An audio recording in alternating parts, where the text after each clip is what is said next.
Bahagia. Nah, sebelum saya membuka acara talk show kita pada hari ini, saya ada pantun membuka nih Pak. Tadi mohon izin nanti dijawab dengan cakep. Bisa ya? Bisa. Oke. Naik pesawat melihat awan. Cakep. Terbang tinggi menuju tujuan. Cakep. Paspor aman, liburan nyaman. Mari mulai acara penuh pengetahuan. Cakep. Waduh, tepuk tangannya. Yeay. Alhamdulillah, puji syukur kita panjatkan kepada Tuhan Yang Maha Esa, yang mana pada siang hari ini kita masih diberi kesehatan sehingga dapat berkumpul dalam acara sesi talk show yang bertema Paspor Aman, Liburan Nyaman dalam rangka Summer Holiday Tourism Fest tahun 2026. Nah, untuk mengawali sesi hari ini, mari kita sambut narasumber yang luar biasa. Kami ucapkan selamat siang dan selamat datang Bapak Bona Roy Simanung Khalid. Terima kasih Pak, selamat siang. Beliau merupakan Kepala Seksi Lalu Lintas Keimigrasian Kantor Imigrasi Kelas 1 TPI Bengkulu. Selamat siang Bapak, gimana kabarnya hari ini Pak? Baik Pak Nandi, terima kasih. Sehat juga ya Pak? Alhamdulillah sehat juga ya Pak. Apakah sudah siap Bapak hari ini Bapak? Siap. Siap ya Pak. Oke, nah untuk para pengunjung setia Bengkulu boleh langsung merapat karena hari ini kita akan membahas tentang paspor aman liburan nyaman nih Pak ya. Iya. Oke Pak, nah kita mulai saja tanpa berlama-lama lagi. Nah Pak, sebelum kita lebih jauh mengenal tentang paspor nih Pak, kita tanya dulu tentang keimigrasian serta perannya dalam memberikan pelayanan kepada masyarakat Pak. Baik, selamat siang Pak Nandi dan para pengunjung yang saya hormati dan saya kasihi. Pertama, imigrasi itu adalah penjaga pintu gerbang negara, ya. Jadi kami punya fungsi pengamanan negara, fungsi pelayanan masyarakat, dan fungsi pendukung kesejahteraan dan pembangunan ekonomi nasional. Itu yang bisa saya sampaikan. Oke baik Pak. Nah kalau misalkan nih Pak, apakah apa saja nih Pak syarat untuk mengurus paspor nih Pak? Nanti kalau misalkan ada para pengunjung nih yang mau ke luar negeri gitu Pak, Iya. masih bingung nih mau apa saja yang menjadi persyaratan nih Pak untuk mengurus paspor Pak? Iya, apalagi sekarang ini kan lagi musim liburan ya, anak-anak sudah libur sekolah, pasti banyak masyarakat Bengkulu ingin mungkin punya rencana ke luar negeri nih, gitu ya. Nah, ada yang sudah baru pertama kali ke luar negeri, ada yang sudah beberapa kali. Nah, pasti kalau yang sudah beberapa kali ke luar negeri, tahu dong apa persyaratan untuk ke luar negeri ya. Tapi kalau yang belum, di sini saya mau sampaikan, yang pertama pastikan kalau kita mau ke luar negeri itu harus punya namanya paspor. Paspor ya? Iya. Paspor itu kalau dalam bahasa sederhananya adalah dokumen perjalanan. Dokumen perjalanan ya, Ya, Pak, ya? yang diterbitkan oleh pemerintah Republik Indonesia supaya warga negaranya untuk bertujuan ke luar negeri melintasi batas antar negara memiliki identitas yang sah dan diakui oleh dunia.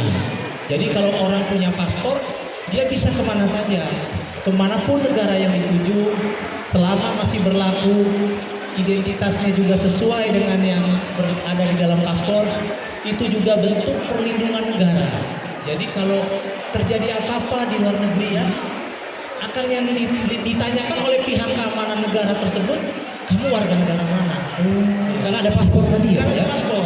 Ketika ditanya kamu warga negara mana, bukan SIM atau KTP yang ditanya, yang kita harus keluarkan, tapi hanya satu dokumen, paspor. Paspor ya Pak.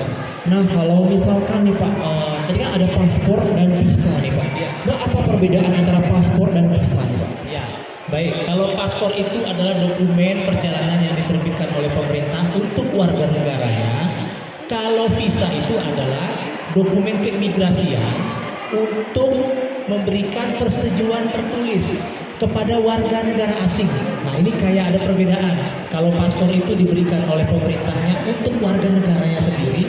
Kalau visa itu untuk warga negara asing yang mau datang ke negara tersebut, misalkan ke Indonesia. Indonesia gitu ya? Itu bedanya. Oh itu bedanya ya Pak ya.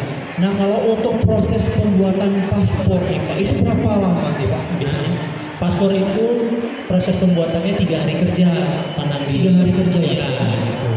Ya, pastikan juga membawa dokumen yang disyaratkan, yaitu KTP, kartu keluarga, akte lahir atau ijazah, atau buku nikah, atau surat baptis. Itu kalau baru mau punya paspor pertama kali. Tapi kalau sudah pernah punya paspor, cukup membawa KTP elektronik dan paspor yang lamanya. Wow, luar biasa, sangat informatif sekali ya Pak ya. Jadi itu lengkap tadi ya Pak, kalau misalnya mau mengurus paspor tadi ya. Nah Pak, kalau misalkan nih ketika ingin berpergian, paspor sudah siap nih Pak ya. Tiba-tiba nih satu dengan hal hilang gitu Pak. Nah itu gimana itu Pak kalau misalkan apakah itu ada nanti sudah tercatat di kantor imigrasi seperti itu?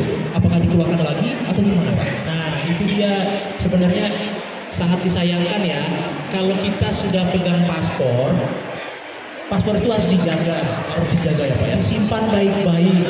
Jangan sampai pertama hilang. Yang kedua jangan sampai rusak. Nah, rusak ini macam-macam Pak. Ada yang dicoret, ada yang tercoret, ada yang basah gitu ya. Kadang-kadang ada yang misalkan terendam. Misalkan mau nyuci baju, ternyata paspornya terselip di celana, ikut rendaman, nah itu rusak.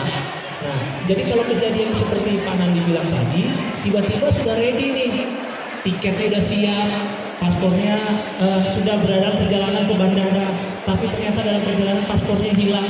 Nah, itu suatu masalah sebenarnya. Tetapi sebenarnya pada saat itu juga perjalanan sebenarnya tidak bisa diteruskan ya tidak Pak? bisa.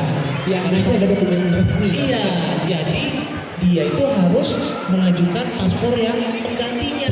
Iya. Ini masalahnya Pak, kalau hilang itu ada denda, ada dendanya ya Pak. Iya. Itu dendanya kalau paspor hilang itu 1 juta rupiah. Wah jadi jangan sampai hilang ya Pak. Karena itu ada dokumen resmi, jadi harus dijaga ya. Harus Jangan dijaga. hilang Kalau hilang paspornya, dendanya 1 juta. guys. Kalau rusak dendanya 500.000. Nah makanya jangan sampai Bapak Ibu yang sudah punya paspor kehilangan atau paspornya rusak. Jangan sampai ya Pak. Jangan sampai. Nah Pak, kalau misalkan nih ada pengunjung yang mau ngurus paspor, apakah harus datang ke kantornya atau bisa lewat online Pak? Nah, memang Pak Nandi, permohonan paspor itu harus online. Harus online Iya. ya Pak, karena udah terdigitalisasi. ya, Pak. Betul. Nah, sekarang kita itu Direktorat Jenderal Imigrasi sudah memiliki aplikasi namanya M-Paspor. M-Paspor. M-Paspor itu ada di platformnya App Store, Play Store. Play Store ya, Pak, ya. Jadi cukup mudah, tinggal di-download saja aplikasi itu supaya ada nanti di handphone kita masing-masing. Oke, jadi kalau misalkan sudah mengurusnya di lewat online, jadi bisa langsung nanti kartu fisiknya bisa diambil di kantor imigrasi Pak? Ya, jadi di aplikasi M-Paspor itu Bapak Ibu yang mau bikin paspor atau melakukan penggantian paspor habis masa berlaku itu mengisi datanya, mengupload berkas yang diminta itu di aplikasi tersebut lewat handphone dan praktisnya bisa dilakukan di mana saja. Di mana saja, kapan saja. Nanti tinggal pilih mau datang ke kantor imigrasi mana, terus pilih tanggal dan jam kedatangan sesuai waktu yang jam operasional ya gitu. Oke. Nah Pak, kalau misalkan mungkin dulu kan kepengurusan paspor ini lewat offline gitu ya Pak? Iya. Kan sekarang kita udah beralih ke online. Online. Nah, apakah ada tantangan nih Pak tersendiri kalau misalkan udah beralih ke digitalnya Pak? Ya sebenarnya memang kita meminta masyarakat supaya lebih melek lagi dengan digital ya, kemajuan digital ini, makanya imigrasi ikut serta mengikuti perkembangan teknologi sekarang dan itu sebenarnya memudahkan masyarakat juga, jadi supaya masyarakat bikin paspor dengan mudah di mana saja. Nah, kita harapannya sih masyarakat juga bisa saling bantu ya. Mungkin ada orang tua atau saudara yang tidak mengerti gimana sih cara mengunduh atau mendownload aplikasi ini, bisa. Nah, kan kalau sekarang zaman anak milenial udah ngerti, Ada di YouTube juga tersedia. di YouTube juga ada. Oke Pak, nah kalau misalkan nih cara masyarakatnya untuk menghindari calo nih Pak, kan ada yang mengatasnamakan imigrasi seperti itu, bagaimana cara mengantisipasinya Pak? Nah, itulah Pak, jangan Bapak Ibu mengikuti bujuk rayu dari calo atau pihak manapun yang tidak bertanggung jawab mengatakan bisa bantu bikin paspor. Itulah sebabnya dengan aplikasi M-Paspor ini masyarakat bisa langsung mengajukan sendiri, tidak perlu minta bantuan calo dan pihak yang tidak bertanggung jawab. Di situ bisa mengikuti langkah-langkahnya sangat mudah Pak Nandi. Bisa mengikuti mulai dari isi data, email, upload berkas lewat foto kameranya, itu mudah sekali. Mudah sekali ya Pak. Jadi nggak perlu cari orang yang bisa menjanjikan itu. Jadi karena sudah kita digitalisasi, jadi lebih mempermudah gitu Lebih ya Pak ya. mudah. Oke oke. Nah Pak, kalau untuk tips nih untuk para pengunjung dan para yang nonton di online itu Pak, Iya. kalau misalkan tips untuk berlibur ke luar negeri itu apa saja ya Pak? Ya, kalau di luar negeri itu yang pasti pastikan satu punya paspor. Terus yang pasti kan sudah punya harus ada rencana perjalanan. Rencana perjalanannya seperti apa? Biasanya kan sudah harus ada tiket pesawat. Terus reservasi hotel.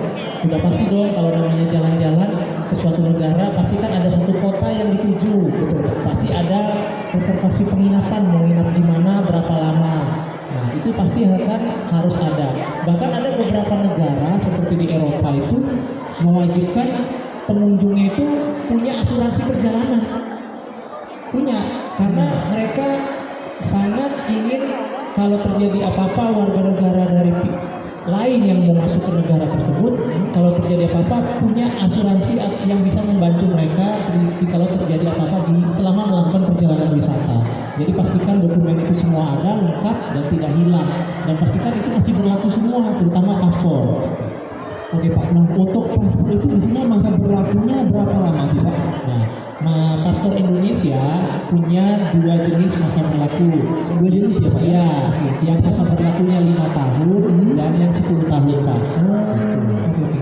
Nah untuk yang 5 tahun dan 10 tahun itu apakah biaya penukarannya berbeda? Iya, benar Pak Nandi, itu berbeda. Kalau yang 5 tahun itu biaya paspornya 650.000, kalau yang 10 tahun itu 950.000. 950.000 Iya. Paspor yang kita keluarkan satu jenis, paspor elektronik semua Pak. Elektronik semua ya Pak ya? Sudah ada chipnya. Oke oke oke. Nah Pak, kalau misalkan nih terjadi sesuatu dengan